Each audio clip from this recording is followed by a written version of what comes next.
성도 여러분, 한 주간 평안하셨습니까? 저는 이번 한 주간에 좀 평안하지 못했습니다. 2017년 새해가 되고 1월 새해가 됐는데 한국에는 새해가 두 번 있다 그러죠. 1월 1일이 새해고 또 이제 3월 이제 시작하면 또 학기도 시작하고 인사 발령도 나고 또 새해가 또 시작됩니다. 저에게 있어서 다음 주가 이제 학기가 시작하는 또 기숙사 생활이 시작되는 새해가 됩니다. 그런데 이번 학기에 제가 기숙사에서 임원을 하게 돼서 한 주간 먼저 일찍 기숙사에 들어가서 다음 주에 올 관생들을 위하여서 준비하면서 지내느라 아주 평안 하나 없이 지냈습니다. 하지만 이런 상황 가운데서도 하나님께서 저에게 말씀을 주시고 또 저에게 감동을 주시고 또 말씀을 전할 수 있게 하심에 참 감사드립니다. 저에게 아주 친하게 지내는 벗이 있습니다. 친구라고 그렇긴 좀 그렇고요. 왜냐하면 저보다 4살이 많습니다.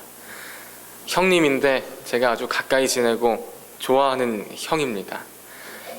다른 친구들이랑은 이렇게 만나서 이야기하거나 놀거나 할 때에 정말 시덥지 않은 이야기들을 하면서 놉니다.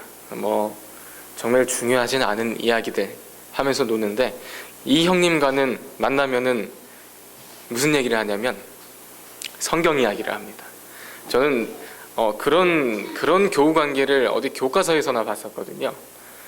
근데 그 형님이랑만 만나게 되면은 저절로 이제 우리 교회에 대해서 얘기하게 되고 성경에 대해서 이야기하게 되고 그런 아주 친한 소중한 친구가 있습니다.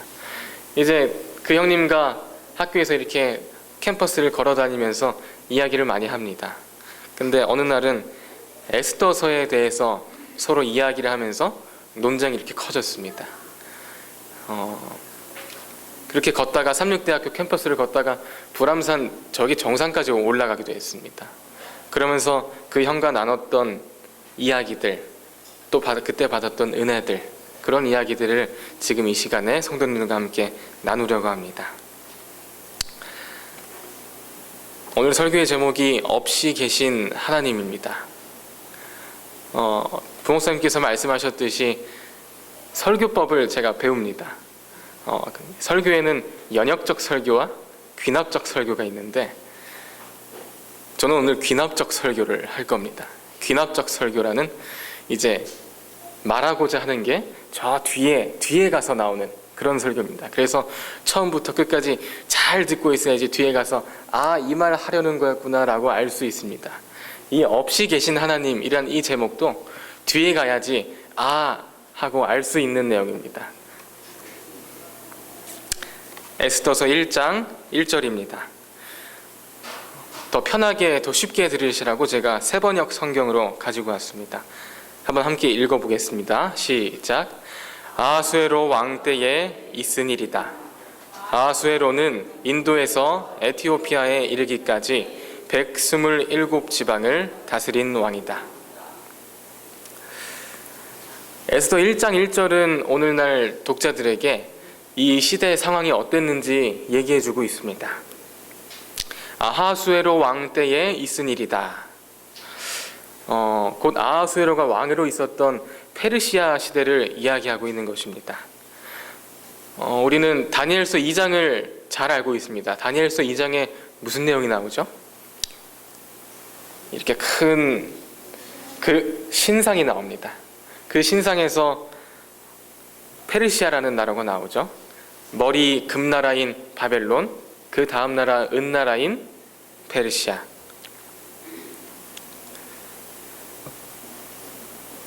그렇게 금, 은, 동, 철, 또 철이랑 진흙 이런 나라들이 이어지는데 헬라, 로마, 또 열국시대 이렇게 이어지는 나라들이 이어지는 가운데 그 은나라였던 페르시아 나라, 그 나라의 이야기입니다. 이 에스더 이야기는 그 은나라였던 페르시아 당시의 왕 아하수에로라는 왕에서 있었던 이야기라고 1장 1절이 이야기하고 있습니다. 1장 2절부터 또 함께 읽겠습니다. 아하수에로 왕은 도성 수산선에서 왕위에 올라 나라를 다스린 지 3년째 되던 해에 모든 총독들과 신하들을 불러서 잔치를 베풀었다. 페르시아와 메대의 장수들과 귀족들과 각 지방 총독들을 왕궁으로 초대하여 자기 왕국이 지닌 영화로운 부요와 찬란한 위엄을 과시하였다. 잔치는 여러 날 동안 무려 180일이나 계속되었다. 이 본문에 나오는 잔치에 대해서 좀 알아보도록 하겠습니다. 왕에 오른 지 3년째 되던 해에 모든 총독과 모든 신하들을 불러서 무려 며칠 동안요? 6개월 동안 잔치를 베풀었다고 나와 있습니다. 6개월간 잔치가 벌어졌어요. 여러분 한번 생각해 보시기 바랍니다. 한 나라에서 모든 관리들, 국회의원들 다 불러다가 6개월 동안 파티만 한다면은 그 나라에서 무슨 일이 일어날까요? 그것도 국민들의 세금으로 말입니다. 거의 나라가 망하게 되지 않겠습니까? 그럼에도 불구하고 이런 성대한 잔치를 베풀 수 있었다라고 말하고 있는 것은 페르시아가 얼마나 강대국이었는지 유추해 볼 수 있습니다. 이런 6개월 동안 이런 큰 잔치를 해도 우리는 여전히 건재하다라는 메시지를 이 아하수에로 왕은 전하고 싶은 것입니다. 그래서 4절에 이렇게 나옵니다. 자기 왕국이 지닌 영화로운 부요와 찬란한 위엄을 뭐하고 싶어 했다고요? 과시하고 싶어 했다고요. 보여주려고 하는 것입니다. 이것이 바로 이 잔치의 이 목적이었던 것입니다. 자신의 나라의 위대함을, 내 자신의 위대함을 위해 나타내기 위해 베푼 잔치였다는 것입니다. 또 역사적으로 볼 때 이 잔치는 주변국인 헬라와의 전쟁을 앞두고 벌어진 잔치라고 합니다. 각지에 있는 유력한 사람들 다 모아가지고 이런 성대한 잔치를 베푼 것이죠. 그 전쟁을 앞두고 있음에도 불구하고 우리는 잔치를 하고 있다. 우리나라의 힘을 과시하는 것입니다. 그 상대방 나라의 의지를 꺾어버리려고 했던, 기를 팍 죽이려고 했던 전략이었던 것입니다. 그런데 이런 크고 아주 재미있고 정신없는 6개월간의 파티가 끝나고 또다시 다른 잔치가 열리게 됩니다. 5절입니다. 이건 길기 때문에 다 읽지 않겠습니다. 내용이 뭐냐면 이 6개월간의 파티가 끝난 다음에 또 7일 동안 잔치를 베푸는데 그 잔치에 초대된 사람은 누구냐면은 길거리에 다니는 사람들, 백성들, 빈부귀천을 불구하고 모두 불려다가 왕궁 안으로 뜰로 불러가지고 또 잔치를 한 것입니다. 근데 7절에 보면은 뭐라고 나와 있나요? 술잔이 모두 금으로 되어 있다고요. 그 6개월간의 잔치를 하고 나서 또 7일 동안 길거리에 있는 사람들 불러다가 잔치를 하는데 그 사람들에게 주었던 잔마저도 금으로 된 것이었다고 합니다.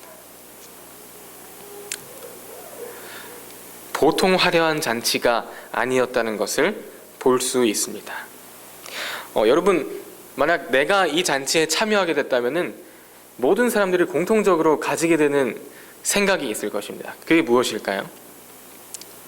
내가 방백으로 참여했든 관리로 참여했든 지나가다가 너 잔치 올래 해서 잡혀와서 참여했든지 이 잔치에 오면은 이 왕의 힘에 압도될 수밖에 없는 기분을 모두가 가지게 될 것입니다. 제가 군에 있을 때 안식일마다 이렇게 교회를 나갔었습니다. 근데 저는 사단 본부에 있었기 때문에 별 3개짜리 사단장이 저희 영내에 함께 살고 있었습니다. 저는 아침 9시에 교회로 출발해서 오후 2시에 들어오는 항상 2년 동안 그렇게 했었습니다. 그렇게 어느 날도 날씨 좋은 날에 2시까지 복귀해야 돼서 이제 위병소 근처로 거의 다 오고 있었는데 저 멀리서 키가 정말 장군 같은 2m가 돼 보이는 어떤 아저씨가 서 있는 것이었습니다. 그분이 저희 사단장이었습니다. 저희 사단장은 제가 실제로 한 번도 본 적이 없고 TV에서만 보고 액자에서만 보고 말로만 들었던 사람이었습니다. 근데 그 사단장이 거기가 자기 집이니까 햇빛 쐬려고 이렇게 나온 것입니다. 슬리퍼를 신고 분홍색 티셔츠를 입고 거기 앞에 위병소에 나와서 이렇게 기재기를 피우고 있었습니다. 그렇게 프리하게 나와서 있는 그냥 지나가다 보면 동네 아저씨였지만 저에게는 눈조차 마주칠 수 없는 분이었습니다. 근데 이제 제가 교회를 마치고 이렇게 돌아가고 있는데 이제 그 옆을 지나가는데 경례를 하지 않으면 도저히 지나갈 수 없는 상황이었습니다. 저는 군생활하면서 항상 머릿속에 이렇게 항상 툭 치면 나올 수 있도록 준비를 하고 있었던 게 뭐냐면 내가 이 교회를 다니는 이유에 대해서 누구라도 나에게 물어보면은 자신 있게 얘기할 준비를 입대하기 전부터 준비해 놨었습니다. 근데 이제 제가 그 앞에 섰을 때 그 다음부터 기억이 나지가 않습니다.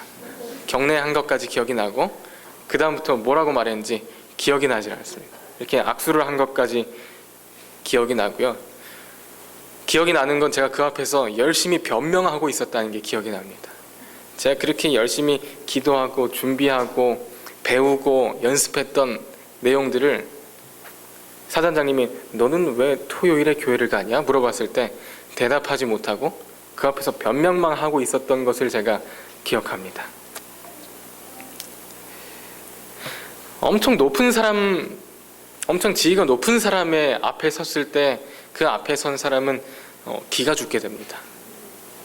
그 권력에서 나오는 힘이 상당한 것입니다. 그 사람이 비록 슬리퍼 신고 분홍색 티셔츠를 입고 있다 할지라도 그 권력의 힘이 상당히 큰 것입니다. 그래서 사람들은 그런 엄청난 권력 앞에서, 힘 앞에서, 어떤 위험 앞에서 자기가 하고 싶은 말을 제대로 하지 못하게 됩니다. 정의를 말하지 못하고 자신의 소신을 소신껏 말하지 못하고 옳은 것을 옳다고 말하지 못하고 죄를 죄라고 말하지 못하게 되는 것입니다. 그 권력자가 말하는 것이 곧 법이 되고 권력이 되는 그런 것입니다. 오늘날 이 세상이 쥐고 있는 힘 또한 이런 것이 아닐까요? 권력의 최상위층, 우리 은나라 페르시아, 이 엄청난 파티를 벌인 아하수에로는 분명히 이런 사람이었을 것입니다. 그의 파티에 초대된 모든 사람들은 제가 사단장 앞에 섰을 때보다 더욱더 긴장했을 것입니다. 그런데 이 아하수에로 앞에 누군가 거절을 하는 사람이 나타납니다. 아하수에로의 부름을 거절한 사람이 감히 나타납니다. 그 간 큰 사람이 누굴까요? 바로 그의 아내 와스디인 것입니다. 제가 이제 교수님들, 신학과 여러 교수님들이랑 수업을 하다 보면 참 존경스럽고 정말 멋있고 흠도 하나도 없는 그런 교수님들이라서 항상 수업 때마다 이렇게 넋놓고 봅니다. 어떻게 교수님들은 저렇게 훌륭하실까?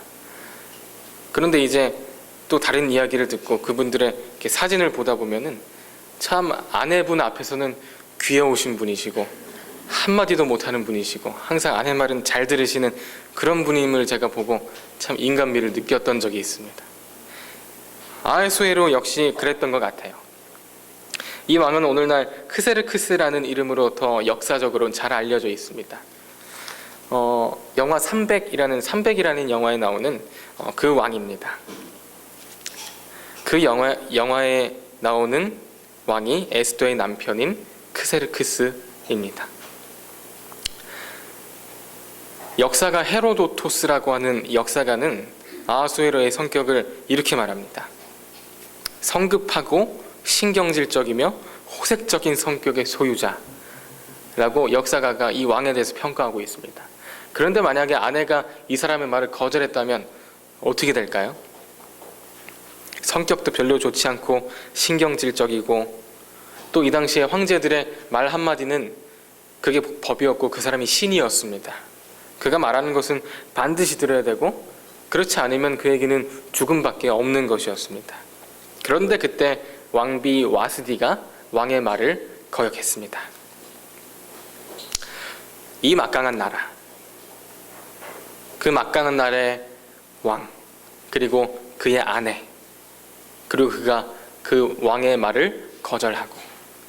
와스디는 왜 왕의 말을 거절했을까요? 어떻게 거절할 수 있었을까요? 1장 9절입니다. 와스디 왕후가 성 안에 있는 여자들을 초대해서 자기들끼리 잔치를 베풀었습니다.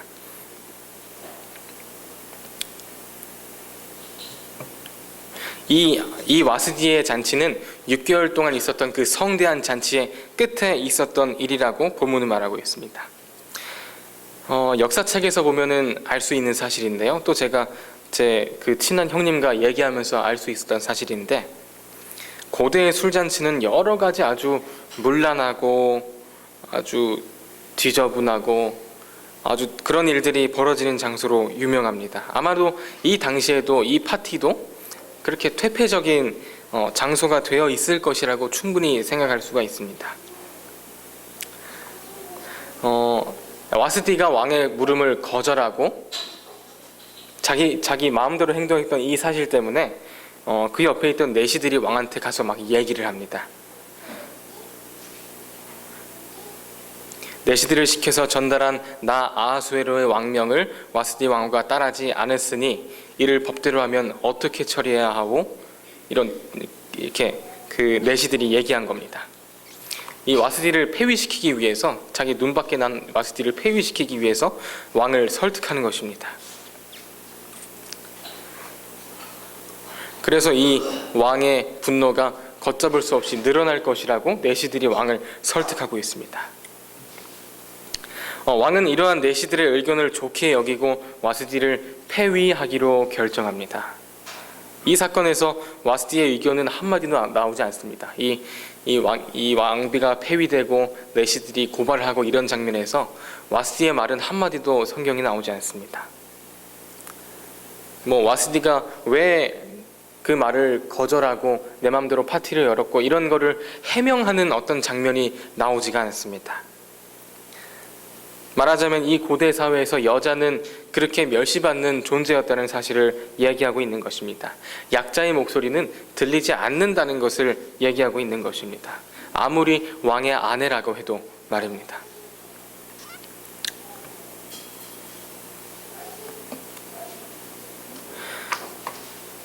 제가 연구를 하다가 그 와스디가 왕의 말을 거절한 이유를 찾아내게 되었습니다.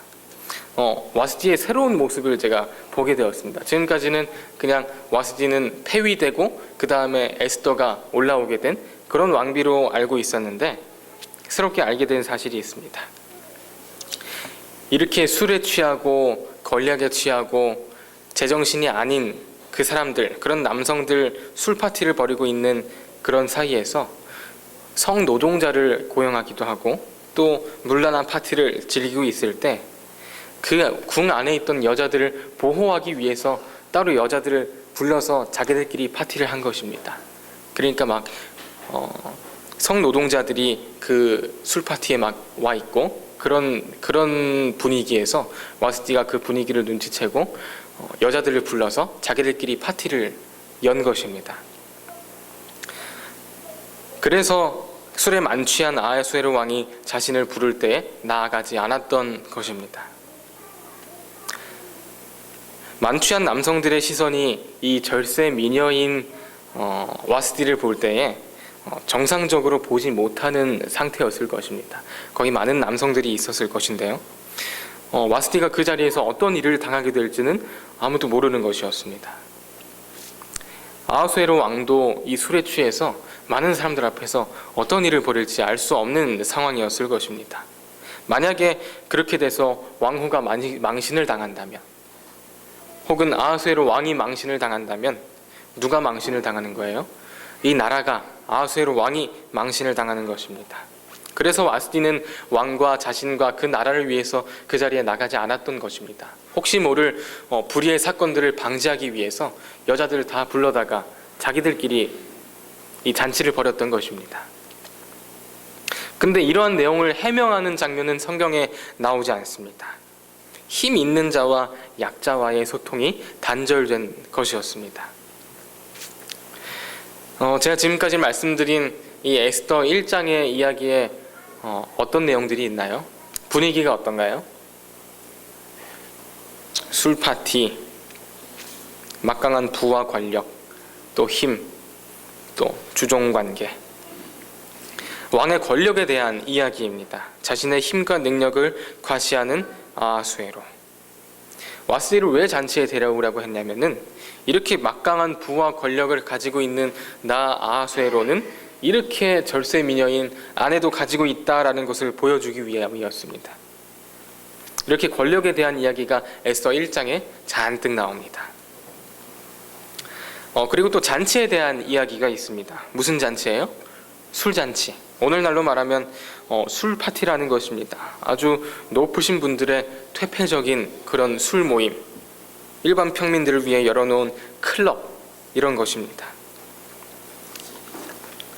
이렇게 한번 정리하고 보니 에스더 1장의 이야기가 어떤 이야기인가요? 이 안에 하나님이 과연 계신가요? 하나님이 계신 것처럼 보이나요? 하나님과 전혀 상관없는 것처럼 보이는 이야기들이 이 에스더 1장에서 흘러나오고 있습니다. 자신을 과시하는 권력을 통해서 사람들을 복종하게 하는 것. 이 중에서 하나님은 어디에 계셨을까요?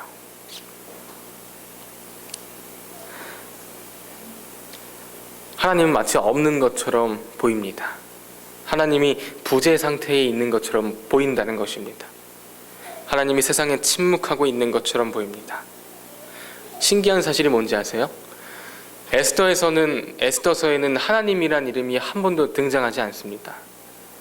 성경인데 그 안에 하나님이란 단어가 한 번도 나오지 않아요. 또 종교적인 어떤 신앙적인 단어들도 나오지 않습니다. 이 당시 페르시아 이 수산이라는 궁에 살고 있던 유대인들은 어땠을까요? 자신의 땅이 아니라 이방 땅에서 살고 있었습니다. 과거에 고레스 칙령으로 인해서 유대인들은 다 이스라엘로 갈 수 있도록 그런 법적 조치가 내려졌었습니다. 뿐만 아니라 다리오 칙령도 있었죠. 그리고 이들을 이스라엘로 돌아가기 위한 스가랴의 호소도 있었습니다. 그런데 이런 하나님의 섭리에도 불구하고 여전히 이방 땅에 남아있었던 그 사람이 바로 에스더였습니다. 그 모르드기였습니다. 뿐만 아니라 에스더에서는 참 의문점들이 많습니다. 율법을 준수한 것과 같은 어떤 이야기가 전혀 나오지 않습니다. 성전 중심 사상도 없고 안식일을 지켰다는 기록도 없고 또 다니엘과 같이 음식물을 구별했다는 기록도 없습니다. 그리고 에스더는 이방 사람과 결혼을 하고요, 혼전 성관계도 맺고, 참 유대인들의 법에 맞지 않는 생활을 했던 유대인이 바로 에스더였습니다.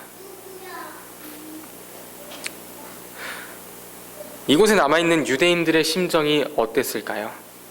이런 모든 상황 속에서 자신의 나라도 온전치 않고 그나마 자신이 살고 있는 곳도 자신의 나라가 아니고 지금 나는 하나님의 율법대로 살고 있지도 않고 하나님은 침묵하시는 것 같고 나라가 제대로 돌아가고 있는 것 같지도 않고 이상하게 가장 번화되어 있는 이 페르시아 수산에서 그리고 우리 대한민국 이곳에서 살고 있는 우리들은 어떤 심정이겠냐는 말입니다. 하나님이 여기에 없는 것 같다 이 말입니다. 하나님이 나에게 없는 것 같다라는 유대인들의 심정을 생각해 볼 수 있습니다. 우리 일상생활에서 하나님이 없다고 생각될 때가 있습니다. 분명히 지금은 하나님이 나와 함께 계시지 않을 거야. 이런 상황에서 나와 하나님이 같이 있을 수 없어 라는 상황이 분명히 있을 때가 있습니다. 그럴 때가 있으셨나요? 에스더서에 나오는 상황들이 꼭 이런 상황입니다.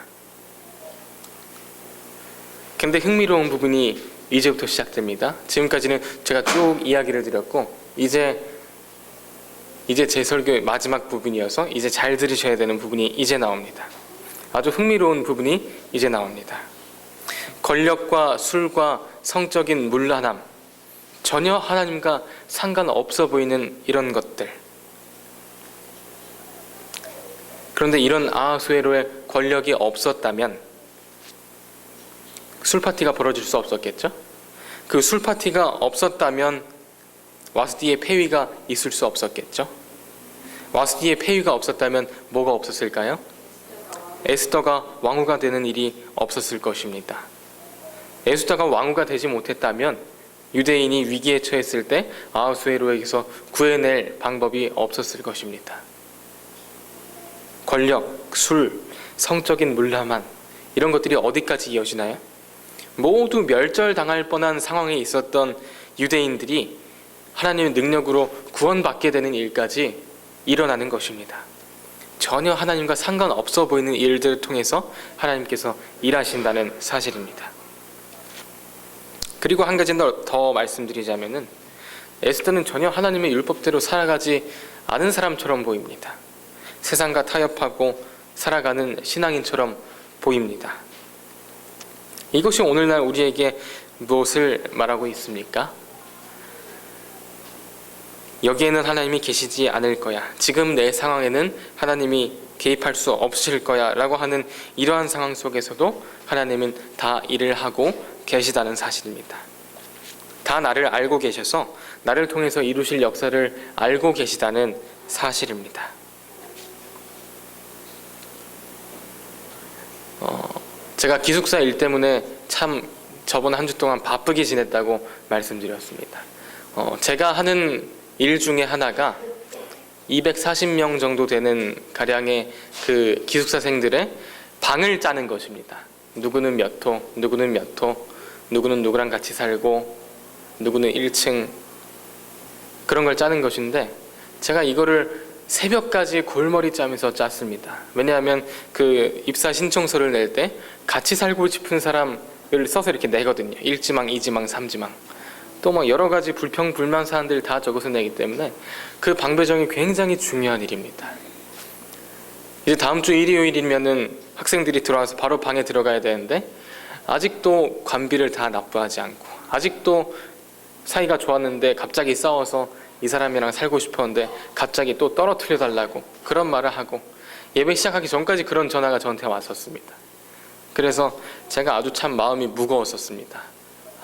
이렇게 스트레스 받고 힘들고 잠도 못 자고 이런 가운데도 하나님이 계실까? 도저히 연결시키기 힘든 이런 상황 속에서도 하나님 계실까? 아직 답을 찾지 못했습니다. 하나님이 없는 것 같아요. 그런데 제가 지금 감사할 수 있는 사실은 이런 일들을 통해서도 하나님이 저에게 말씀하려 하시는 메시지가 있다는 것을, 나중에 있다는 것을 제가 알고 있기 때문입니다. 그래서 지금 힘든 이 상황들에 대해서 제가 감사할 수 있었습니다.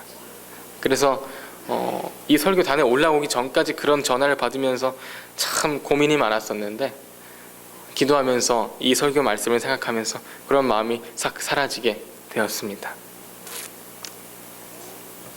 에스더가 왕후가 될 때는 왜 자신이 왕후가 되는지 몰랐을 것입니다.